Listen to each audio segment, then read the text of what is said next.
Israel and the US have this mutually beneficial relationship. We wouldn't be sending them money if we weren't getting something in return.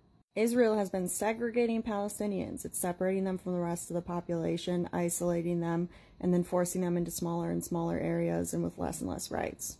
A huge part of that is denying them access to resources like land, food, water, education, communication, community, spirituality, healthcare, and vaccines. They did this during COVID. The U.S. has a very similar history of segregation, isolation, institutionalization. People are oppressed, they often leave. They end up in other countries, some of which are other colonizing countries. What happens when people lack resources? They're traumatized, they experience chronic stress, or they're injured. They become disabled. It becomes a mass disabling event. All forms of oppression and marginalization lead to disability.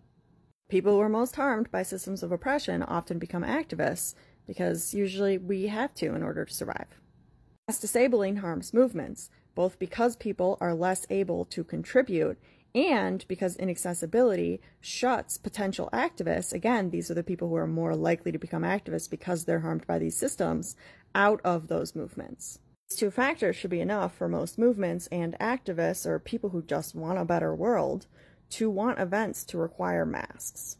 But disability justice goes much deeper than that. It's really about what is a natural death, an acceptable loss? What is the value of any human life, no matter what they can or can't do, can or can't contribute? A lot of people believe that if you die from a bomb or forced starvation, that is an unnatural death. But if you die from a virus, then that is a natural death. That's something that we couldn't have prevented. Part of this is brutality. It's how uncomfortable people feel about the way that that person dies, how visible it is. Part of that is feeling like you can empathize or relate with that person, like it could potentially be you if you were in their circumstances.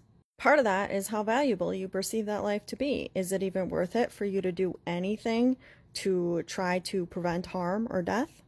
Non-disabled people who believe our government's propaganda that COVID is not a risk for them, they do not empathize or relate to disabled people because they do not ever think that they could become one of us, and they see our deaths as natural, as something that can't be stopped, or that it's not worthy to prevent it, to protect us, to save us.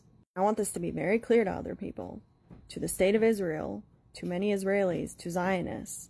Palestinian deaths are considered natural and inevitable. These are the stakes. Do you want to live in COVID denial and contribute to mass infection and disability? Or do you want to be a part of community care, solidarity, and liberation?